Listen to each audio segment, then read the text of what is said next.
Good evening. So my most recent read is a book called Five Found Dead by Sulari, Gentill. So as you can probably tell from the title, this is a murder mystery. The main character, Meredith Penvale, who's also the narrator from which the story is told, used to be a lawyer, from Australia. However, in the last year or so, she's taken a break from her career in order to look after and spend time with her twin brother Joe. He is now a famous writer of he's only published one book, so a murder mystery, but in the last year or so, he's been dealing with what was originally a terminal cancer diagnosis, but he has been extremely lucky in that he has survived his cancer treatments and is actually now on the road to recovery. And in order to celebrate, he and his sister had decided to book a trip on this rather famous train, called the Orient Express, the setting for Agatha Christie's really famous novel. So let's see, the story begins as the siblings are boarding the train along with many, many other excited passengers who, a large proportion of which are here because they are, also mystery fans or, some way intrigued or fascinated by, a lot of these stories. So anyways, things start to get a little hairy on this trip when one of the passengers appears to have been rather brutally murdered. I say appears to have been because his cabin is full of blood, but they can't find a body, and no one's really sure who this person was. The more they dig, the more it seems like he may not have been who he claimed to be.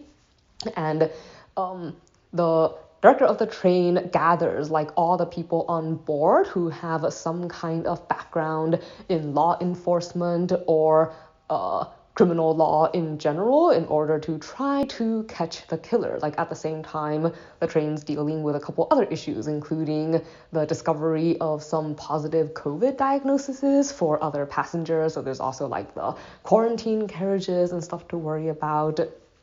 And yeah, so they're trying to deal with all these problems as they make their way across the country.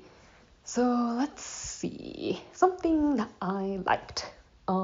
Maybe it's a weird thing to say about a murder mystery, especially when 5 people got killed, but I think this was a pretty relaxing read. I think it's probably because of the way it was written. It has a very casual reporting on events kind of style.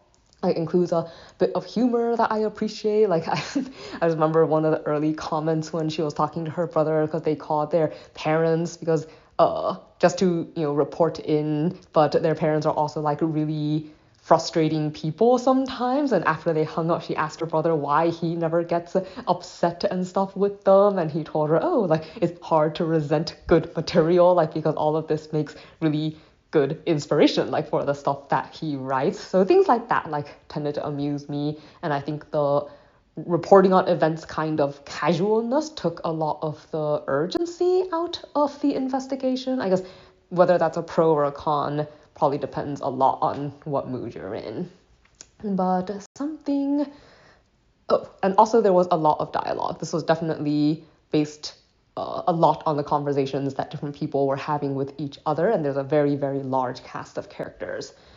Something I did not like. I think I wasn't entirely satisfied with a lot of the mystery elements and other aspects of the case. I guess since I can't really go into a lot of that, one example that isn't as relevant, I guess, was I was a bit confused by the whole COVID test thing, because at least in my experience, I feel like people, when you go somewhere that requires you to get tested in the first place, usually that would happen before you go in. So it's a little weird that they were on the trip, on the train, and the train was already moving before they discovered that there were people with positive diagnoses and that you had to put them in their own carriage. I would have expected that whole diagnosing and clearing process to have happened before people were in a position where you couldn't actually let them off and go to the hospital. So Yeah, overall though, I thought it was a pretty relaxing kind of thing, especially after the previous book with the whole cursed ballet stuff, which was much, much more tense and serious.